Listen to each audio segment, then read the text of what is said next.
Gimana sih caranya kita bisa side hustle sambil kerja gaji UMR, apalagi kita yang masih kuliah? Banyak banget orang keluar dari kerjaan utama mereka terus dalamin side hustle yang gajinya 3-5 kali lipat dari gaji utama mereka. Side hustle itu lebih gampang dari gig ekonomi, gak susah sih sebenarnya.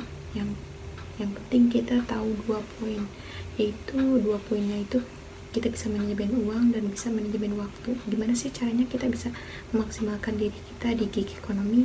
Yang pertama itu manajemen uang, side hustle.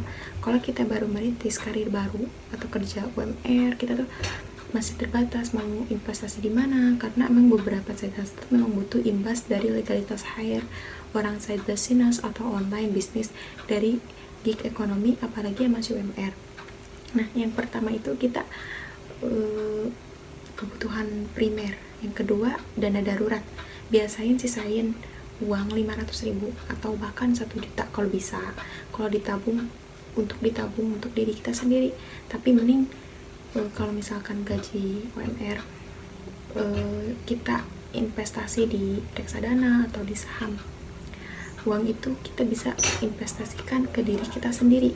Jadi maksudnya investasi untuk diri sendiri itu yaitu kita sisihin uang 300.000 buat belajar skill-skill yang mau kita pelajari.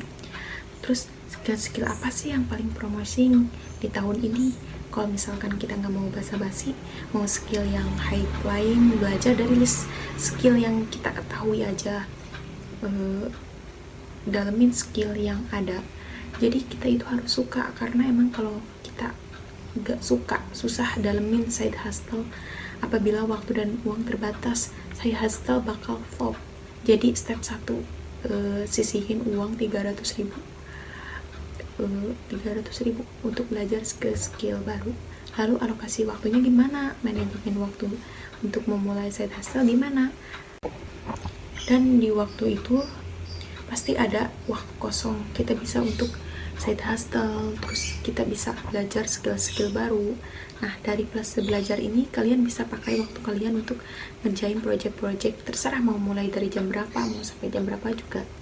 Dan di sini 3 jam kalian itu bisa hasilin uang lebih tinggi daripada pekerjaan utama kalian. Jadi orang lebih berani bayar mahal skill on the mind dibanding orang full time. Terus sisanya gimana kalau misalkan 3 jam itu terhambat?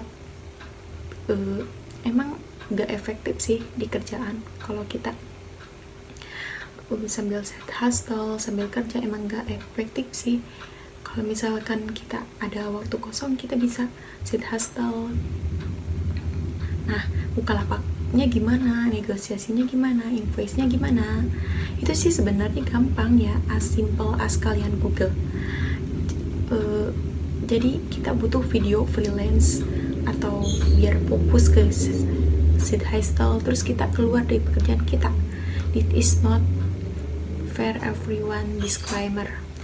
Kalau kita ngerasa side hustle emang jadi side hustle good, tapi kalau ingin kita jadi main hustle, punya freedom untuk kerja diri sendiri, good banget. Dan kalau menurut saya mending kita pelajari side hustle dulu, terlebih dalam dulu, baru kita bisa keluar dari pekerjaan utama kita dan kita bisa hasilin 3-5 kali lipat dari gaji utama kita.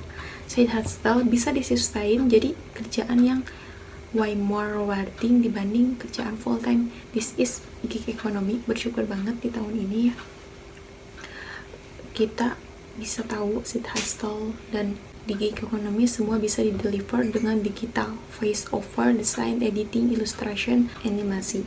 Jadi intinya pick your skill yang dipelajari terus dijalanin aja. Jadi enaknya kalian punya bantalan, yaitu kerjaan sampingan gitu 3 jam atau 2 jam itu buat side hustle. Nah, baru kita bisa keluar dari pekerjaan kita. Jadi lebih ke realistis gak sih kalau kita punya pekerjaan sampingan, side hustle gitu? Menurut saya sih realistis. Terus banyak banget ya video yang harus kita ketahui gitu, harus lebih fokus dengan belajar marketplace, yang marketplace kalian mulai side hustle, especially di gig economy.